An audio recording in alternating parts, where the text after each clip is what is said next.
Thank you, Dr. Choi. To begin the quest to get people to be more active is not new. In fact, back in the days of Plato, he said, and I quote, "Lack of activity destroys the good condition of every human being, while movement and methodical physical exercise save it and preserve it." Today, we are collectively, all of us, delivering our messages with a sense of urgency because this is a health crisis. From an educator's perspective, we find it important to share these facts, or as we term it, this sad story, with everyone, adults, students, and families. The solution to the sad story starts with physical literacy. As the term indicates, it is a literacy.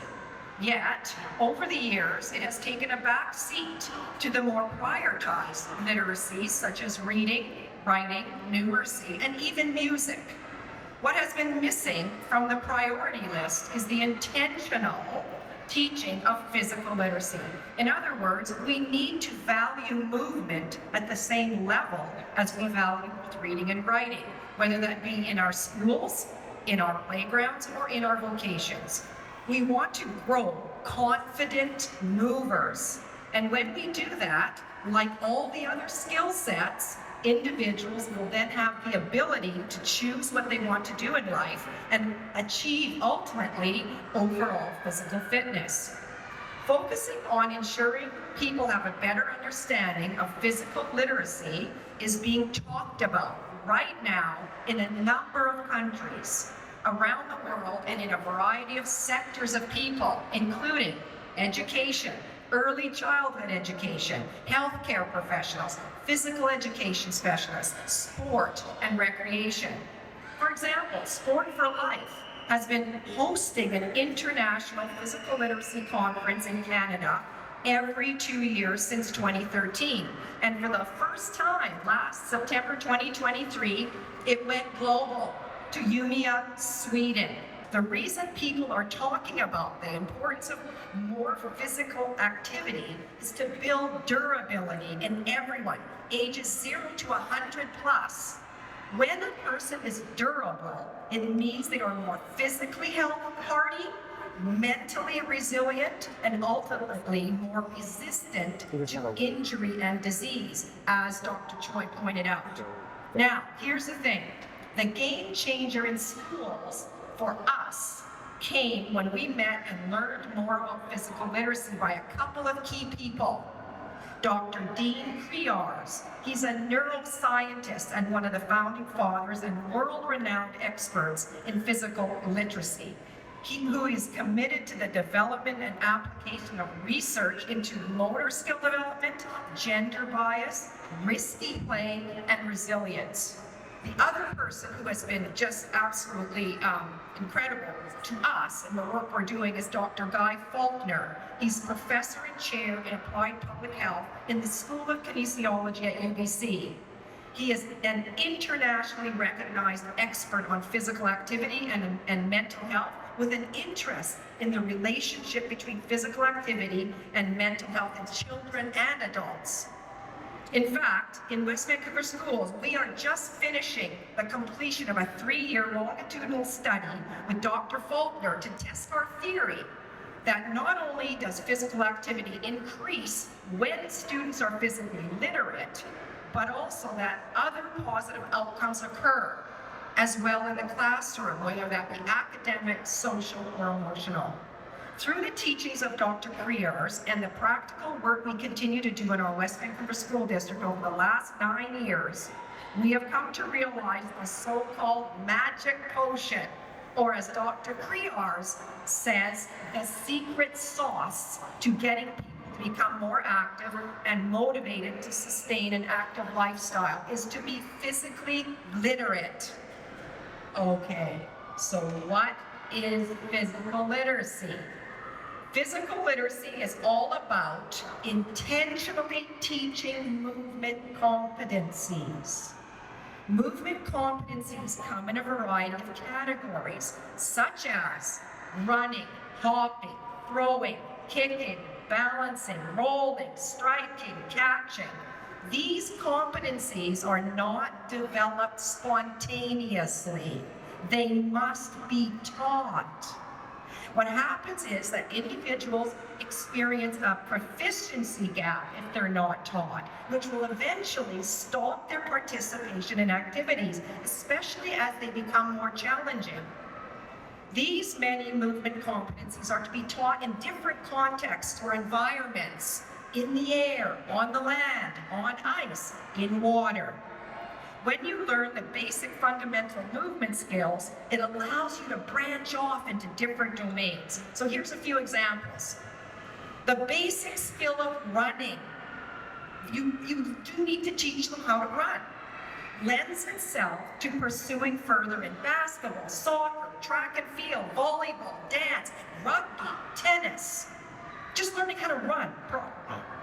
Learning the basic skill of throwing lends itself to giving things a try in such contexts as lacrosse, fishing, bowling, football, rugby, softball, baseball. In other words, when you start by simply walking or running and throwing, what happens is that thousands of these complex movement patterns arrive. And then that allows you to go into ballet, basketball, firefighting, mountain climbing. It's like reading and writing. You need those building blocks in order to move forward. Now, learning a variety of fundamental movement skills leads to what we call the physical literacy cycle. Here's the important piece for everybody in the crowd. When you are physically literate, it leads to competence. When your competence goes up, that leads to an increase in confidence. When your confidence goes up, it leads to motivation. It leads you to become motivated. And then ultimately, enjoyment. So you've got competence, confidence, motivation, and enjoyment. So here's the key piece from Dr. Dean Crears. He says a couple of interesting things. When you get success in this cycle, in one domain, the chances of you going into another domain, trying another domain, is increasingly high. Now here's the part that's really an aha moment for me. If you have this physical literacy cycle, competence, confidence, motivation, and enjoyment, he says that if you break it anywhere in that cycle, participation stops. And that's what's happening here. That's why we've been going since the Plato days and not making any further headway. We must focus on physical literacy. The one statement I will, that's held for me, if the one thing you leave that you remember from me is this: physical activity is the outcome of being physically literate. Repeat after me. Physical activity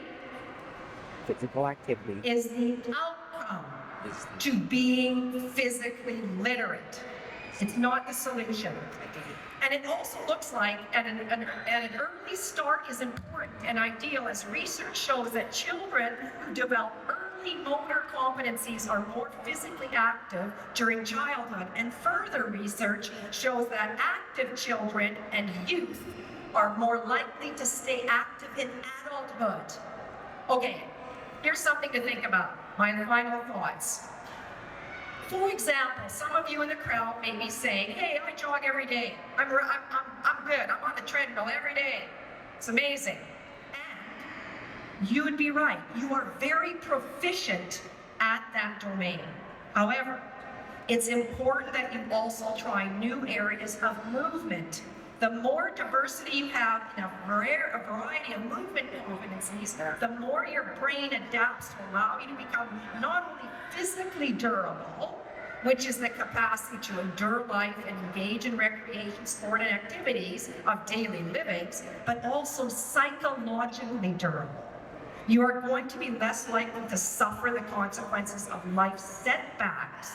So in summary, Physical literacy is a lifelong journey, which means that throughout one's life, we encourage you to develop more and more movement competencies in different contexts, which allow you to do and enjoy different things in different quests throughout your life.